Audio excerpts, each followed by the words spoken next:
আসসালামু আলাইকুম। এসএসসি 2025 আজকে তোমাদের রেজাল্ট দিয়েছে। সো তোমাদের অনেকের রেজাল্ট অনেক মন মতো হয়েছে, অনেক ভালো হয়েছে। সো তোমাদেরকে শুরুতেই অভিনন্দন জানাই।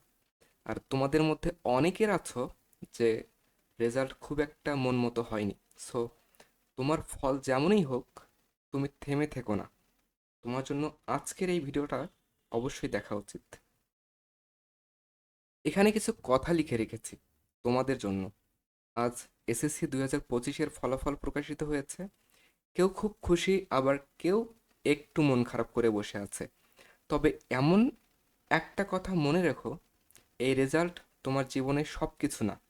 যারা ভালো ফল করেছ, তোমাদের অনেক অভিনন্দন। নিজের পরিশ্রমের ফল পেয়ে গর্ব করো, কিন্তু অহংকার করিও না। আর যারা চেয়েও ফলটা মন মতো পাওনি, ভেঙে পড়ো না। এটা তোমার শেষ নয়, বরং এক নতুন পথের শুরু। জীবনে সবার পথ একরকম হয় না। কেউ আগে দৌড়ায়, কেউ একটু পরে গতি পায়, কিন্তু গন্তব্যে পৌঁছাতে হলে চলতে হয়, থেমে থাকলে হয় না। তোমার মূল্য কোনো একটা পরীক্ষার সংখ্যায় নির্ধারিত হয় না।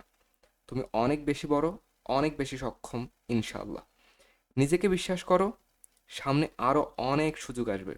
এই ফল থেকে শিক্ষা নিয়ে আরও শক্তভাবে এগিয়ে যাও। তুমি পারবে। হ্যাঁ, সত্যি বলছি, তুমিই পারবে ইনশাআল্লাহ। আর যদি কাউকে পাশে দরকার হয়, আমরা আছি তোমার সঙ্গে। সামনাদ একাডেমি অবশ্যই তোমাদের সঙ্গে আছে, ইনশাআল্লাহ। সো তোমার রেজাল্ট নয়, তোমার চেষ্টাই তোমার ভবিষ্যৎ গড়ে তুলবে ইনশাআল্লাহ। সো আমি যতই বলি না কেন যে তোমরা মন খারাপ করিও না, বাট একটা 10 বছরের পর এসএসসি রেজাল্ট, এটা না, একটু রেজাল্টটা যখন মন মতো হয় না, তখন কষ্ট পাওয়াটাই না স্বাভাবিক। সো তোমাদের অনেকের আছো যে অনেকের প্রতিবেশীরা অনেক কথা বলবে। একটু কষ্ট করে ধৈর্য ধরে সহ্য করে নাও। 2টা দিন সময় নাও, দেখবা 3 দিনের মাথায় সব কিছু ঠিক হয়ে আছে। আর সামনে যেহেতু তোমাদের এইচএসসি পরীক্ষা, আবার 27 সালে, তো তার জন্য তোমরা খুব ভালোভাবে প্রিপারেশন নাও। যাদের রেজাল্ট খুব ভালো হয়েছে তারা দেখবা যে এই রেজাল্টের আনন্দে না পড়তে বসতে চাইবে না, কিন্তু তোমাদের যাদের রেজাল্ট খুব একটা মন মতো হয়নি, তোমরা অনেক ভালোভাবে পড়ে তোমরা দেখিয়ে দিবে যে হ্যাঁ, আমরা পারি। সো তোমাদের সবার জন্য অনেক অনেক শুভকামনা থাকবে সামনের জন্য। সো অনেক ভালো থেকো সবাই।